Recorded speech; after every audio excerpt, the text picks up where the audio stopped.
Hello UPSC aspirants and welcome back to your very own 5-minute economy series।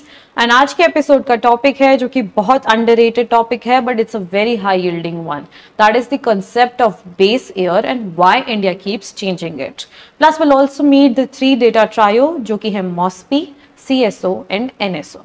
Now, have you ever wondered कि जब भी हम कोई नया बेस ईयर अडॉप्ट करते हैं, our economy और our GDP shoots up rapidly. Is there any actual change? क्या इकोनॉमी सही में उतना ग्रो करी है या we are just recalculating everything smartly? So let us find out the reason behind it. पहले बात करते हैं कि बेस ईयर आखिर होता क्या है। It is the reference year which is used to compare the economic data। जितना भी इकोनॉमिक डेटा हम कंपाइल करते हैं हमारे नेशन के लिए, be it be GDP, GNP, inflation indices या फिर जैसे कि IIP इंडाइसेस हैं, तो इन सबको कंपेयर करने के लिए हम जो रेफरेंस पीरियड यूज कर रहे हैं that is called as the base year. For example, अगर मैं कहूँ कि GDP ग्रो 7% इन 23-24, तो उसे हम हमारे बेस ईयर से कंपेयर कर रहे हैं जो कि है 2011-12। कोई कमोडिटी का प्राइस अगर 2011-12 में 100 रुपए था तो अब वो 107 रुपए हो चुका है। दैट इज रेफरेंस पीरियड के रिलेशन में वो 7% राइज कर गया है। इसे कहते हैं concept of base year. Now why the base year keeps changing? See, economy एक इवॉल्विंग कॉन्सेप्ट है, इट कीप्स ऑन इवॉल्विंग।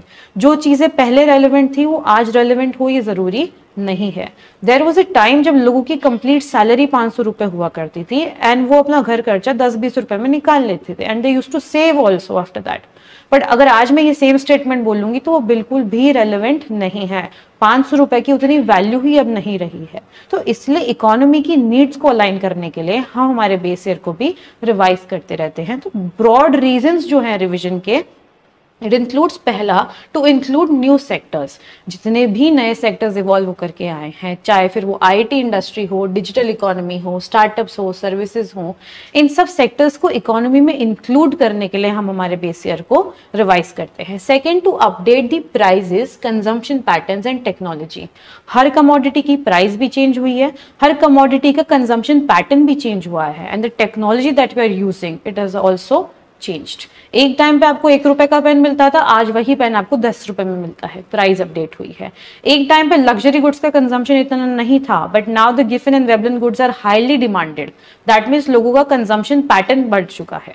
लोग अब प्रॉपर्टी खरीदने से ज्यादा आईफोन खरीदने में बिलीव रखते हैं। उनका कंजम्पशन पैटर्न बदल चुका है, टेक्नोलॉजी बदल गई है। एक टाइम पे हम कैश ट्रांजैक्शन में ज्यादा बिलीव करते थे and today we are using UPI immensely. तो there is a shift of technology here.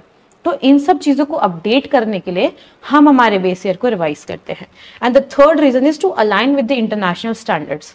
Globally जितने भी स्टैंडर्ड सेट हुए हैं, हमारी जो इकोनॉमी है उनसे अलाइंड रहे, इसके लिए हम उनके अकॉर्डिंग अपने बेस ईयर को रिवाइज करते हैं। सी, अंडरस्टैंड इट लाइक दैट, जिस तरीके से हम हमारे फोन को अपडेट पर डालते हैं ताकि हमारा डेटा भी सिक्योर रहे और हमारा सॉफ्टवेयर अपडेट हो जाए, उसी तरीके से हम हमारी इकोनॉमी को भी अपडेट करते हैं by revising the base year. Now let us see कि बेस ईयर की हिस्ट्री क्या है।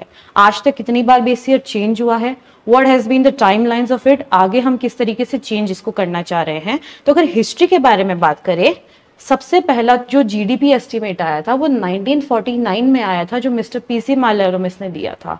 अब इन्होंने जब ये GDP एस्टिमेट दिया तो 10 साल तक यही साल को हमने बेस ईयर माना। उसके बाद चेंज होता गया हर 10 साल पे और ये चेंज होते होते लास्ट अपडेट हमारा पहुंचा 2015 पे, जहां हमारा जो बेस ईयर था उसे कंसिडर किया गया 2011-12 एंड तब से लेके अब तक हमने हमारा बेस ईयर 2011-12 ही रखा हुआ है। तो अगर आपसे ये पूछा जाए कि करंट बेस ईयर क्या है, answer is going to be 2011 and 12। But if somebody ask you कि हमने, बिकॉज 10 साल पहले ये अपडेट आया था, इसके 10 साल पूरे हो चुके हैं, तो आइडियली अब हमें हमारा बेस ईयर रिवाइज करना चाहिए। तो जो करंट प्रपोजल है बेस ईयर का that is 2017-18 and it is under progress by the MOSPI। तो अगर प्रपोजल पूछे तो 17-18 है और करंट बेस ईयर पूछे तो 11 एंड 12 है। नाउ लेट अस लुक कि जो कौन है जो इस बेस ईयर को डिसाइड कर रहा है। There must be some body जो कि रिस्पॉन्सिबल है behind the revision of the base year. तो जो एपेक्स बॉडी इसमें काम करती है that is MOSPI, which is ministry of statistics and programme implementation. अब इस मिनिस्ट्री के अंडर या फिर इस MOSPI के अंडर 2 ऑफिस काम करते थे। पहला था CSO जो कि डेटा को कंपाइल करता था, एंड सेकंड वाज NSO जो कि डेटा को कलेक्ट करता था।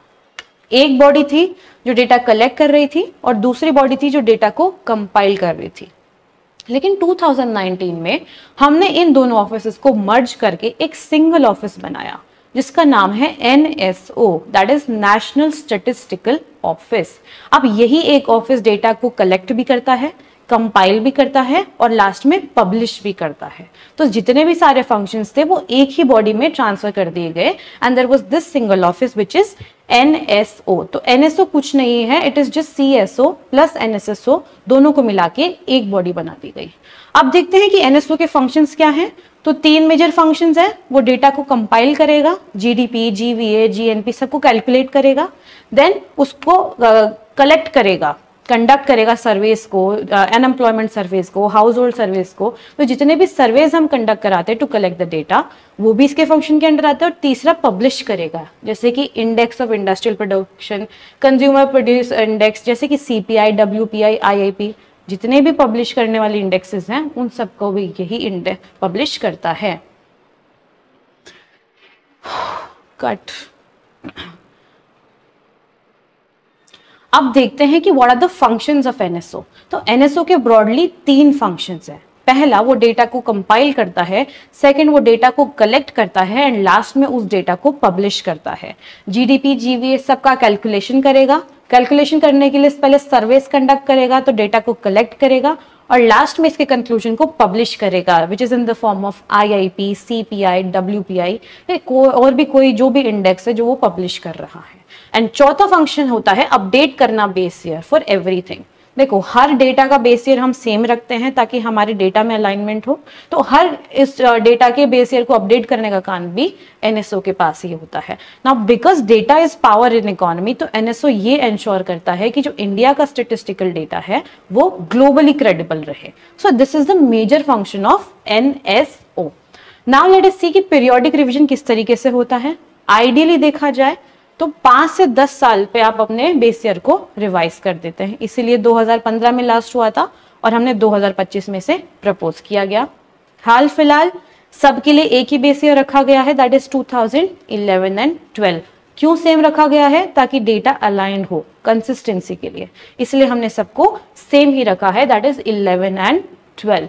अब अगर एक क्विक रिविजन करें तो base year is the benchmark year, MoSPI कौन है? Mother of statistics. NSO क्या है? न्यू स्टेटिस्टिकल ऑफिस, जो कि NSSO और CSO को कंबाइन करके बनाया गया है।